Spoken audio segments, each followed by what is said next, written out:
You know, Ntigi, we are part of the globe. Globalization, it was not of our own design, but the world evolved to become a globe.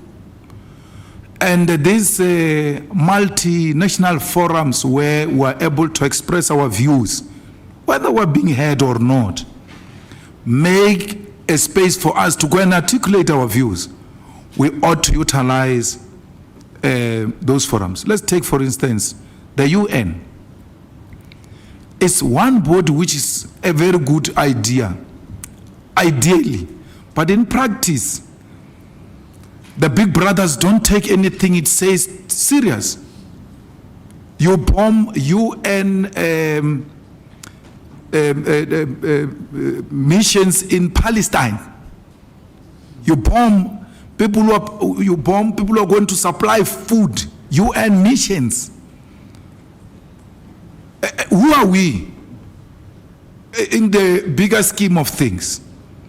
The G20 helps us to engage in global economic matters, to express what could be alternative ways to can get the world better. The G20 that emanates out of the 2008 banking crisis, which plugged the world into an economic crisis, and was trying to find an alternative platform international where such things can be avoided, is now being utilized by a fascist of note to settle political scores. So you will know, Ntigi, that where we are not wanted, that's where we are going actually. There where America doesn't want us, that's where we want to go. Because it doesn't matter, we want to express our views. It doesn't matter how much veto powers they've got in the Security Council. We want to sit as a permanent member of the Security Council and challenge this thing of veto powers. We know we're not wanted there, but we want to sit there. We're not going to retreat about that. We're not going to retreat that because we're not, the G20 necessarily, there's no one who doesn't want us in the G20 except this fool. It's this guy who's got a problem with us and by extension America. And America is not a G20. We are a founding member of the G20 and no one is going to push us away. We are going to mobilize international communities to condemn Trump's action. We still have a year where we need to mobilize communities. I want to say it here without any fear of contradiction. Ramaphosa handled this saga very well. If it was me, it would have been worse. He did. That's what you see, that's the thing with diplomacy and radicalism and all of that. You ought to strike a balance. The guy handled that thing very well, very successfully, in a situation where he was confronted by serious hostility. It's not easy to fight America. It has never been easy. But like Fidel Castro, we're not going to retreat. Castro, under serious difficulties, under embargo by America now for more than 60 years. Cuba, without toilet papers. You know, in Cuba, when you go to a toilet, those things of toilet papers, you call them what? Ply. They count them for you. Eh? That thing, 1, 2, 3, 4, cut it and give you. They don't give you that thing of the whole roll to the bathroom. That's how much bad it is. And we agreed with the TG that we need to join the mission of the Communist Party to send food worth 1 million to Cuba.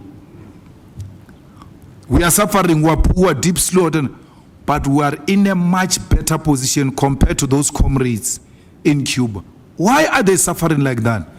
Because they decided to take an ideological position against imperialist forces led by America.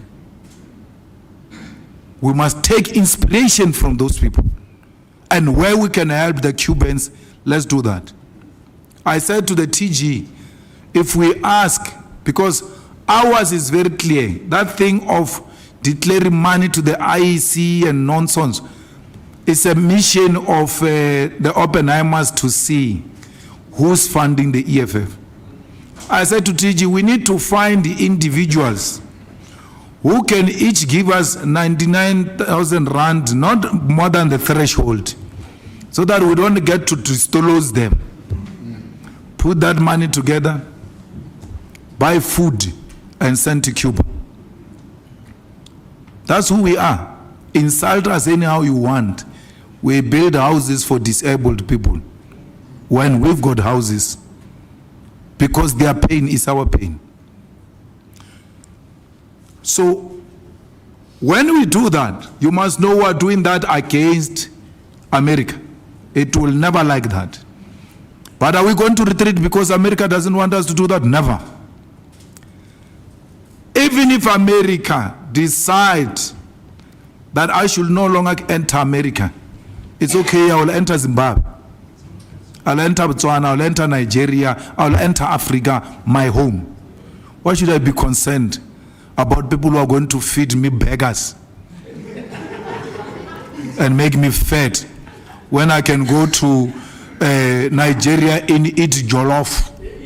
Nice, nom, nice food. So why must I fight for beggars instead of jollof?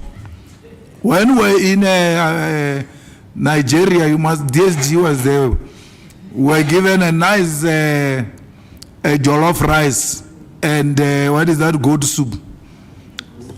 Pepper soup by the governor of that state, Enugu State. Ah, la la.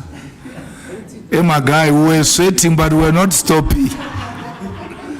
Sweating, but not stopping. That's how nice Africa is. So you want to threaten me that you won't give me a visa to America or give me a visa to London? I don't care. I'll go to Africa and enjoy the company of my own people. One day this will come to an end. Even if it's not achieved under me, I must lay a foundation for those who come after me, that we must not hero worship America, so to an extent that when we are threatened that we can't get visas, we retreat on our ideological position. Fidel went to the grave. I went to bury him. He didn't have a visa to America. So who am I? Comrades, local government elections were fighting. It's not about local government elections, it's for the survival of the EFF.